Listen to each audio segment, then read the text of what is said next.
Perkenalkan, nama saya Irsa Kalekila. Saya akan menjelaskan materi bagian A, yaitu fungsi dan tugas koperasi. 1. Fungsi koperasi. Koperasi berfungsi sebagai urat nadi kegiatan perekonomian Indonesia. Yang kedua, koperasi berfungsi sebagai upaya mendemokrasikan sosial ekonomi Indonesia. Dan yang ketiga, untuk meningkatkan kesejahteraan warga negara Indonesia. Dan yang keempat, untuk memperkokoh perekonomian rakyat Indonesia dengan jalan pembinaan koperasi. Yang kedua, peran dan tugas koperasi. 1. Untuk meningkatkan taraf hidup masyarakat Indonesia. Yang kedua, untuk mengembangkan demokrasi ekonomi Indonesia. Dan yang ketiga, mewujudkan pendapatan masyarakat yang adil dan merata dengan cara menyatukan, membina, dan mengembangkan setiap potensi. Baik, perkenalkan, nama saya Satriwasa. Saya akan mempresentasikan bagian B, yaitu jenis koperasi. Ada dua jenis koperasi yang cukup dikenal luas oleh masyarakat, yakni KUD dan KSP. KUD atau Koperasi Unit Desa tumbuh dan berkembang subur pada pemerintahan Orde Baru. Sedangkan KSP atau Koperasi Simpan Pinjam tumbuh dan berkembang dalam era globalisasi saat ini. KUD dan KSP hanyalah contoh dari sekian jenis koperasi. Koperasi berdasarkan jenis usahanya secara umum terdiri atas koperasi simpan pinjam atau KSP, koperasi serba usaha atau KSU, koperasi konsumsi, dan koperasi produksi. A. Koperasi simpan pinjam atau KSP. KSP adalah koperasi yang memiliki usaha tunggal yang menampung usaha anggota dan melayani pinjaman. Anggota yang menabung atau menyimpan akan mendapatkan imbalan jasa dan bagi peminjam dikenakan jasa. Besarnya jasa bagi penabung dan peminjam ditentukan melalui rapat anggota. Dari sinilah kegiatan koperasi dapat dikatakan dari, oleh, dan untuk koperasi. B. Koperasi serba usaha atau KSU. KSU adalah koperasi yang bidang usahanya bermacam-macam. Misalnya, unit usaha simpan pinjam, unit pertukuan untuk melayani kebutuhan anggota juga masyarakat, unit produksi, dan unit warga. C. Koperasi konsumsi. Koperasi konsumsi adalah koperasi yang bidangnya menyediakan kebutuhan sehari-hari kebutuhan anggota. Kebutuhan yang dimaksud adalah kebutuhan bahan makanan, pakaian, dan perabot rumah tangga. D. Koperasi produksi. Koperasi produksi adalah koperasi yang bidang usahanya membuat barang atau memproduksi dan menjual secara bersama-sama. Anggota koperasi ini pada umumnya sudah memiliki usaha dan melalui koperasi, para anggota mendapatkan bantuan modal dan pemasaran. Yang berikut adalah KUD atau Koperasi Unit Desa. KUD adalah koperasi yang beranggotakan masyarakat pedesaan. Koperasi ini melakukan kegiatan ekonomi pedesaan, terutama pertanian. Untuk itu, kegiatan yang dilakukan KUD antara lain menyediakan pupuk, obat pemberantasan hama tanaman, benih, alat pertanian, dan memberikan penyuluhan teknis pertanian. Kedua adalah Koperasi Pegawai Republik Indonesia atau KPRI. KPRI adalah koperasi yang beranggotakan para pegawai negeri. Sebelum KPRI, koperasi ini bernama KPN atau Koperasi Pegawai Negeri. KPRI bertujuan terutama untuk meningkatkan kesejahteraan para pegawai negeri atau anggota. KPRI dapat didirikan di lingkup departemen dan instansi. Ketiga adalah Koperasi Sekolah. Koperasi sekolah memiliki anggota dari warga sekolah, yaitu guru, karyawan, dan siswa. Koperasi sekolah memiliki kegiatan usaha menyediakan kebutuhan warga sekolah seperti buku pelajaran, alat tulis, makanan, dan lain-lain. Keberadaan koperasi sekolah bukan semata-mata sebagai kegiatan ekonomi, melainkan sebagai media pendidikan bagi siswa antara lain berorganisasi, kepemimpinan, dan rasa tanggung jawab untuk siswa masing-masing. Putri Vanessa Anita, saya akan menjelaskan dari poin B, yaitu tentang jenis koperasi yang benar fungsinya, antara lain 1. Koperasi konsumsi. Koperasi konsumsi adalah koperasi yang menyelenggarakan fungsi pembelian atau pengadaan barang dan jasa untuk memenuhi kebutuhan anggota sebagai konsumen akhir. Yang kedua, koperasi penjualan atau pemasaran. Koperasi penjualan atau pemasaran adalah koperasi yang menyelenggarakan fungsi distribusi barang atau jasa yang dihasilkan oleh anggotanya agar sampai di tangan konsumen. Yang ketiga, koperasi produksi. Koperasi produksi adalah koperasi yang menghasilkan barang dan jasa di mana anggotanya bekerja sebagai pegawai dan karyawan koperasi. Yang keempat, koperasi jasa. Koperasi jasa adalah koperasi yang menyelenggarakan pelayanan jasa yang dibutuhkan oleh anggota, misalnya simpan pinjam, asuransi, angkutan, dan sebagainya. Yang kelima, prinsip koperasi. Prinsip koperasi adalah suatu sistem ide-ide abstrak yang merupakan petunjuk untuk membangun koperasi yang efektif dan tahan lama. Prinsip koperasi terbaru dikembangkan International Cooperative Alliance atau Federasi Koperasi Non-Pemerintah Internasional adalah: yang pertama, keanggotaan bersifat terbuka dan sukarela. B. Pengelolaan dan demokratis. C. Partisipasi anggota dalam ekonomi. D. Kebebasan dan otonomi. E. Pengembangan pendidikan, pelatihan, dan ekonomi. 6. Manfaat koperasi. Manfaat koperasi dapat dibagi menjadi dua bidang, yaitu manfaat koperasi di bidang ekonomi dan manfaat koperasi di bidang sosial. Yang pertama, manfaat koperasi di bidang ekonomi antara lain: A. Meningkatkan penghasilan anggota-anggotanya. B. Menawarkan barang dan jasa dengan harga yang lebih murah. C. Hal ini bertujuan agar barang dan jasa mampu dibeli anggota koperasi yang kurang mampu. 2.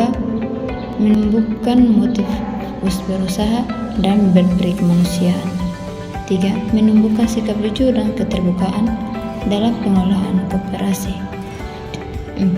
Melatih masyarakat untuk menggunakan pendapatannya secara lebih efektif dan membiasakan untuk hidup hemat. 5. Manfaat koperasi di bidang sosial antara lain: A. Mendorong terwujudnya kehidupan masyarakat damai dan tentram. B. Mendorong terwujudnya aturan yang manusiawi yang dibangun tidak di atas hubungan kebendaan atau di atas rasa kekeluargaan. C. Mendidik anggota-anggotanya untuk memiliki semangat kerja sama dan semangat kekeluargaan. Landasan hukum koperasi Undang-Undang Nomor 1945 Tahun 332, Undang-Undang Nomor 12 Tahun 1973, Instruksi Presiden Republik Indonesia Nomor 2 Tahun 1984, TAP MPR Nomor 2 Tahun 1983.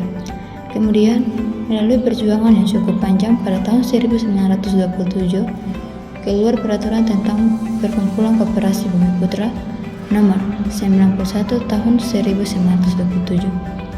Melalui peraturan tersebut, maka izin mendirikan koperasi dipelonggar. Kongres Koperasi 1 diselenggarakan di atas dorongan Bung Hatta pada tanggal 12 Juli 1947 di Tasikmalaya. Keputusan penting dalam Kongres 1 antara lain: 1. Mendirikan Sentral Organisasi Koperasi Rakyat atau disebut SOKRI yang berkedudukan di Tasikmalaya. 2. Mengajukan berdirinya Koperasi Desa dalam rangka mengatur perekonomian perdesaan. Penetapan tanggal 12 Juli sebagai Hari Koperasi. Pada bulan Juli tahun 1953 diadakan Kongres Koperasi kedua di Bandung. Dengan keputusan penting dalam kongres tersebut adalah: 4. Mengangkat Bung Hatta sebagai Bapak Koperasi Indonesia. Pada bulan September tahun 1956 diadakan Kongres Koperasi ketiga di Jakarta. Dengan keputusan penting yang dihasilkan dalam kongres tersebut antara lain: A. Menyempurnakan organisasi gerakan koperasi. Menghimpun bahan untuk Undang-Undang Perkoperasian. Undang-Undang Perkoperasian yang dipakai hingga saat ini adalah Undang-Undang Perkoperasian Nomor 25 Tahun 1990. Baik, saya Linda Pula. Saya akan melanjutkan materi yang keempat tentang elemen koperasi. Elemen yang terkandung dalam koperasi menurut International Labour Organization adalah: yang pertama, perkumpulan orang-orang; yang kedua, penggabungan orang-orang tersebut berdasarkan kesukarelaan; yang ketiga, terdapat tujuan ekonomi yang ingin dicapai; yang keempat, koperasi yang dibentuk adalah suatu organisasi bisnis atau badan usaha yang diawasi dan dikendalikan secara demokratis; yang kelima, terdapat kontribusi yang adil terhadap modal yang dibutuhkan. Yang keenam, anggota koperasi menerima risiko dan manfaat secara seimbang. Yang berikut tentang nilai-nilai koperasi. Koperasi berdasarkan pada nilai-nilai koperasi antara lain: yang pertama, menolong diri sendiri; yang kedua, bertanggung jawab pada diri sendiri; yang ketiga, demokratis; yang keempat, persamaan; yang kelima, keadilan; yang keenam, solidaritas berdasarkan tradisi para pendirinya. Para anggota koperasi percaya pada nilai-nilai etis antara lain: yang pertama, kejujuran; yang kedua, keterbukaan; yang ketiga, tanggung jawab sosial; yang keempat, kepedulian pada orang lain. Yang berikut peranan koperasi dalam perekonomian Indonesia. Peranan koperasi dalam perekonomian Indonesia ditunjukkan melalui lambang koperasi. Lambang koperasi mempunyai arti sebagai berikut. Yang pertama, rantai menggambarkan persahabatan dan persatuan dalam koperasi. Yang kedua, 5 gigi roda menggambarkan usaha koperasi yang dilakukan secara terus-menerus. Yang ketiga, padi dan kapas menggambarkan kemakmuran dan kesejahteraan rakyat yang akan dicapai koperasi. Yang keempat, timbangan menggambarkan keadilan sosial sebagai salah satu dasar bagi koperasi. Yang kelima, bintang dan perisai menggambarkan Pancasila sebagai landasan ideal koperasi. Yang keenam, pohon beringin menggambarkan lambang kemasyarakatan serta melambangkan koperasi yang kokoh dan berakar. Perkenalkan, nama saya Selmuletik. Saya akan menjelaskan tentang 10 organisasi koperasi menurut Undang-Undang Nomor 25 Tahun 1992 Pasal 21. Yang pertama, kita akan membahas tentang rapat anggota. Rapat anggota secara normal diselenggarakan 1 tahun sekali atau selambatnya 3 bulan setelah jatuh buku pada tahun yang bersangkutan. Rapat anggota merupakan kekuasaan tertinggi pada organisasi yang dapat diwujudkan sebagai berikut. Dalam rapat anggota dipilih dan diberhentikan jabatan pengurus dan badan pengawas. Yang kedua, dalam rapat anggota didengar laporan pengurus serta disahkannya laporan pertanggungjawaban. Yang ketiga, dalam rapat anggota berbagai usulan dan saran pendapat dari para anggota dikeluarkan secara adil sesuai haknya, yaitu satu anggota mempunyai 1 suara. Jadi forum ini merupakan perwujudan dari pelaksanaan demokrasi anggota. Berikut dalam rapat anggota diputuskan rencana-rencana kerja koperasi untuk periode yang akan datang. Yang terakhir, dalam rapat anggota, semua anggaran, pendapatan, dan biaya yang telah disusun dimintakan juga persetujuan dari para anggota. Rapat anggota juga terdiri dari beberapa hal, yaitu yang pertama, rapat anggota biasa. Rapat anggota biasa terdiri dari 2 hal, yaitu rapat anggota rencana kerja atau RARK.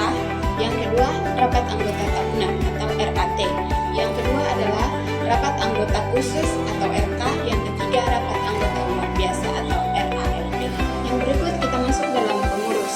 Pengurus koperasi terdiri dari ketua, sekretaris, bendahara, serta anggota yang dipilih dalam rapat anggota.